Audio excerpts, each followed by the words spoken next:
오늘은 1월 5일 야고보서 3장 1절부터 18절까지입니다. 먼저 1절을 읽습니다. 내 형제들아 너희는 선생된 우리가 더 큰 심판을 받을 줄 알고 선생이 많이 되지 말라. 1절에서 야고보는 선생이 되지 말라, 공동체 안에서 선생이 되지 말라라고 권면하고 있어요. 이왕이면 선생이 많이 되지 말아라. 이 얘기가 무슨 말이냐면 선생은 어떤 역할입니까? 가르치는 역할이 선생이에요. 그리고 가르친다는 건 뭘로 가르치죠? 말로 가르쳐요.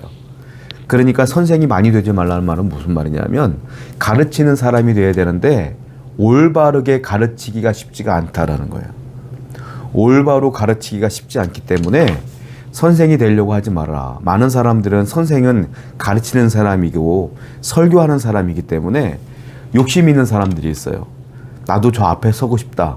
많은 사람들에게 존경을 받고 싶다.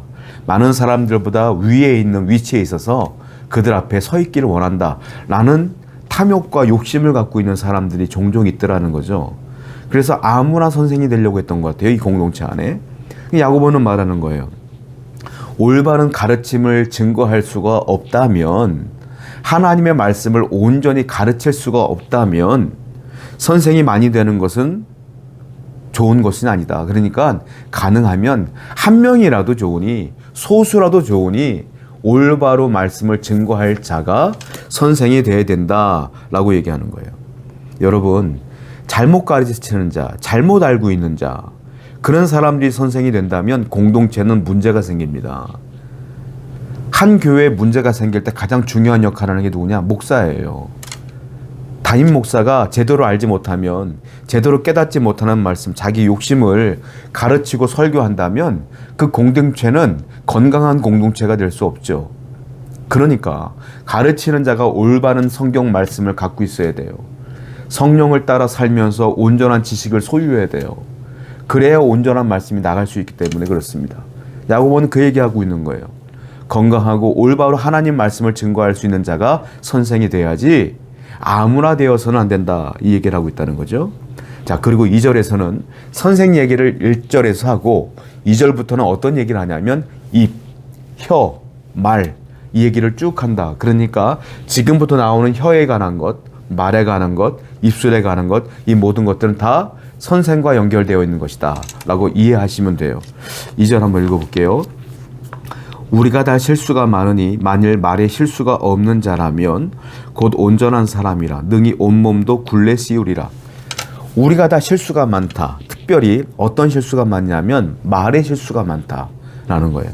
말에 실수가 없는 사람이면 온전한 사람인데 온몸도 굴레 씌울 수 있도록 완벽한 사람이 될 거야. 그런데 사람은 다 말에 실수를 하고 산다, 이 얘기를 하고 있어요. 그렇습니다. 말에 실수가 없는 사람은 이 땅에 아무도 없죠. 다 말을 하면서 실수를 해요. 특별히 아까 1절에 선생에 대한 얘기를 했는데 선생은 어떤 역할을 하냐면 말씀을 증거하는 역할인데 특별히 어떤 말씀일까요? 하나님의 비밀, 그리고 하나님의 뜻, 그것을 듣고 깨닫고 전달하는 역할을 선생이 하는 것인데 그 앞에서 말씀을 증거하는 사람들은 다 말에 실수가 있는 연약한 죄인이다라는 거예요. 그러니까 사람들은 어쩔 수 없이 말에 실수가 많기 때문에 어떻게 해야 된다? 말을 조심해야 된다. 말을 할 때 생각나는 대로 하지 말고 이 말을 할 때 저 사람은 어떤 마음을 들까? 이 말 한마디 때문에 저 사람이 얼마나 많은 상처를 받을까? 이 말함으로 말미암아 내가 속 시원해지는 건 중요한 게 아니야. 내가 말 한마디 함으로 말미암아 저 사람이 상처 입을 걸 생각해야죠. 어떤 사람들은 참 재밌는 말들을 해요. 나는 뒤끝이 없어. 이렇게 말하면서 자기 하고 싶은 말 다 해. 막 쏘아붙여. 그리고 말하는 거야. 난 다 끝났어. 뒤끝이 없어. 난 잊어버릴 거야. 잘 살자. 행복하자. 야, 우리 다시 친구로 지내자. 그런데 그 말을 들은 사람들은요, 상처가 되고 아픔이 되고 그 사람 얼굴 볼 때마다 그가 나한테 했던 말들이 생각난단 말이에요. 뒤끝 없는 것, 자기만 유리하다고 자기만 행복하다고 할 말 다 하고 사는 사람이 어디 있어요. 성도는요, 말 한마디를 하더라도 조심해야 돼. 하나님의 뜻을 전하는 자가 성도야. 하나님의 비밀을 전하는 자가 성도이기 때문에 우리는 항상 하나님 말씀과 부합하냐, 하나님의 뜻과 지금 내가 하는 말이 맞느냐, 이걸 늘 생각하고 그 사람에게 상처가 되고 아픔이 된다면 잠시 내가 하고 싶은 말이 있어도 좀 새겨두고 참고 인내하며 그들을 위해서 오히려 기도할 수 있는 사람이 돼야 된다라는 얘기를 하고 있다는 것이죠. 3절부터 5절입니다. 우리의 말들의 입에 재갈 물리는 것은 우리에게 순종하게 하려고 그 온몸을 제어하는 것이라.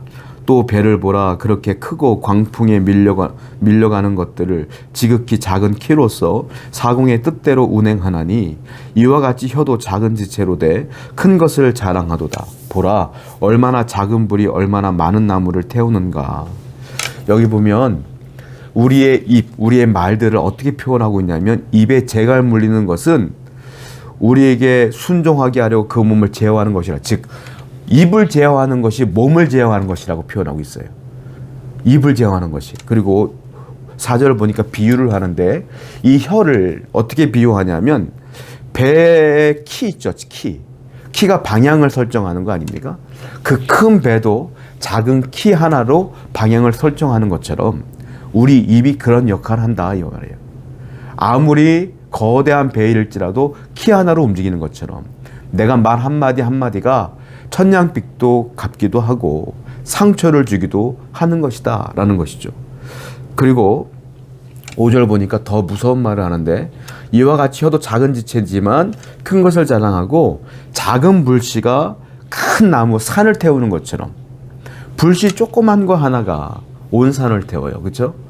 우리나라 같은 경우는 건조하지가 않기 때문에 잘 모르겠지만 호주라든지 미국이라든지 이런 데 보면은 누가 담뱃불 하나 딱 던져놓으면 그 불 하나 때문에 한 달이 막 산불이 나기도 하고 그러잖아요. 자연 발화로 일어나는 경우도 많지만 그렇지 않습니까? 여러분, 자연 발화를 할지라도 작은 불씨에 불이 붙음으로써 큰 불이 되는 거 아니에요? 자, 이게 무슨 말이냐면 혀가 그런 역할을 한다는 거예요. 내가 작은 혀 말 한마디 한마디로 실수 하나 한 것 때문에 온 집안, 온 공동체, 많은 사람들에게 상처를 주는 거 아니겠느냐. 말의 영향력이 그만큼 크다. 성도 여러분, 우리가 공동체 안에 행복하고 서로 사랑하기 위해서는 말 조심해야 돼요. 서로 세워주고 격려하는 말을 해야지. 너 이거 잘못됐어, 이거 잘못됐어, 회개해. 너 이거 잘못된 거야, 하나님 앞에 회개해야 돼. 지적질만 하고 그 사람에 대한 아픔을 알지 못하고 기도해 주지도 않으면서 말로만 지적하고 말로만 비난하고 비판하면 누가 이 공동체 안에 머물겠습니까? 아니, 그냥 조용히 떠나면 다행이야. 싸움이 난다는 것이죠. 교회는, 공동체는 사랑으로 하나 되어서 서로 이해해주며 용서해주는 것이 훨씬 더 중요한 건 아니겠습니까? 세상에 실수 안 하는 사람이 어디 있어요? 세상에 부족한 거 없는 사람이 어디 있어요? 죄인들이 모인 곳이 교회 아니겠어요? 서로 이해해주고 사랑해주며 기도해주는 그런 사랑의 공동체가 되어야 될 줄로 믿습니다. 6절부터 7절입니다. 혀는 곧 불이요 불의의 세계라. 혀는 우리 지체 중에서 온몸을 더럽히고 삶의 수레바퀴를 불사르나니 그 사라는 것이 지옥불에서 나느니라. 여러 종류의 짐승과 새와 벌레와 바다의 생물은 다 사람이 길들일 수 있다고 길들여 왔거니와. 혀는 불이래요. 6절 보니까. 그리고 불의의 세계래요. 불의의 세계는 뭡니까? 하나님과 반대된다는 것이죠. 혀는 불인데 불의의 세계래. 그리고 우리 온 몸을, 온 지체를 더럽힌대요. 삶의 수레바퀴를 불사른대요. 거기다가 또 마지막에 충격적인 얘기를 하는데 지옥불에서 이 혀가 난다는 겁니다. 지옥불. 혀는 하나님의 말씀을 증거할 때는 올바른 하나님의 도구가 되지만 그 외에 이 혀를 잘못 사용하게 되면 지옥불에서 난다. 즉 혀는요 무엇과 연결되느냐면 내 마음과 연결된다는 거예요. 이 말은 누구와 연결되냐? 내 마음속과 연결되어진다라는 거예요. 그렇죠. 내 마음의 말을 하는 거지. 내 생각의 말을 하는 거죠. 근데 사람이 온전하냐? 죄인이다. 죄인이기 때문에 내가 말하는 것 하나하나가 다 죄성이 묻어나오게 돼 있다 이런 거예요. 그러니까 내가 하는 말은 다 어디서 오는 거예요? 지옥불에서 오는 것이다. 내가 말 한마디 한마디 하는 것 모든 것들이 그런 내 삶을 불태울 수밖에 없는 것이다. 불의에서 나오는 것이다 라고 하는 거예요. 성도는 그러므로 성경을 읽어야 돼요. 성경을 읽으면 하나님 말씀이 내 안에 들어오고, 그리고 이 말씀을 내 입술로 내뱉었을 때에 불의의 말이 아니라, 지옥불에서 나오는 말이 아니라 하나님의 성령의 말을 증거할 수 있기 때문에 그렇습니다. 성도는 그래서 말씀을 들어야 되는 거예요. 성도는 그래서 기도해야 되는 거예요. 성도는 그래서 예배해야 되는 거예요. 그래야 이 안에 하나님 말씀이 차곡차곡 쌓여 있다가 내가 말을 할 때마다 그 말씀이 나오는 것이기 때문에. 하나님 말씀이 없는 사람들은 늘 불의의 말을 한다. 내 마음속엔 죄성이 있기 때문에 그렇습니다. 성도 여러분, 그러므로 우리 성도님들은 늘 성경을 사랑하시고 예배를 사랑하시고 기도하는 성도가 되어서 하나님 말씀을 증거하는 자가 되기를 원합니다. 8절부터 9절이에요. 혀는 능히 길들일 사람이 없나니 쉬지 아니하는 악이요 죽이는 독이 가득한 것이라. 이것으로 우리가 주 아버지를 찬송하고 또 이것으로 하나님의 형상대로 지음을 받은 사람을 저주하나니. 자, 7절에서 우리가 짐승들을 길들일 수 있지만 8절 보니까, 그런데 짐승은 길들 수 있지만 8절 보니까 혀는 길들일 수 없다라고 말하고 있어요. 혀를 능히 길들일 수가 없다. 그리고 이 혀는 죽이는 독이 가득하다라고 표현해요. 그래서 충격적인 말을 하는데 9절 보니까 이 혀 하나로 하나님을 찬송하기도 하고 하나님의 형상대로 지음을 받은 사람들을 저주하기도 한다. 한 입에서 두 가지가 나오는 거예요. 한 입에서 우리가 예배할 땐 찬송도 하고 기도도 하며 하나님을 찬송하고 감사하지만, 우리가 마음에 안 드는 사람들이 있으면 이 혀로 저주하기도 하고 욕하기도 하고 비난하기도 한다. 이것을 뭐라고 말하죠? 모순이라고 말해요. 여러분, 하나님이 창조한 것들은요, 무화과 나무를 심으면 무화과가 나와요. 사과나무를 심으면 사과가 나와요. 이게 하나님의 창조 질서예요. 물론 요즘은 유전자 조작으로 인해서 한 나무 여러 열매가 나오기도 하지만 그건 하나님의 창조 질서를 파괴하는 것이고요. 원래 하나님이 만든 창조 질서는 뭐예요? 무화과 나무를 심으면 무화과가 나오고 포도나무를 심으면 포도가 나오는 거예요. 사람도 마찬가지다.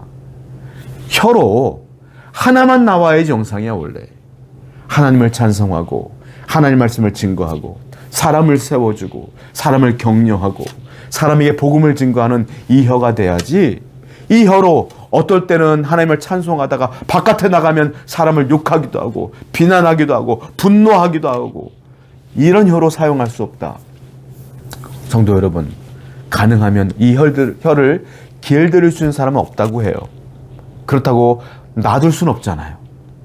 항상 하나님 앞에 엎드려 기도하며 말씀에 순종하며 이 혀를 가능하면 50%, 60%, 70%, 90%, 100% 하나님의 말씀을 증거하는 혀로 만들어 나가길 원합니다. 하나님을 찬송하는 혀가 되길 원합니다. 하나님께 예배하는 혀가 되길 원합니다. 그래야 할 때 하나님의 여러분들에게 복을 주실 거예요. 기도하겠습니다. 사랑의 하나님, 우리의 입을 주관하여 주시어서 저주가 아니라 찬송과 감사가 흘러나오는 입술이 되게 하여 주옵소서. 예수님의 이름으로 기도드렸습니다. 아멘.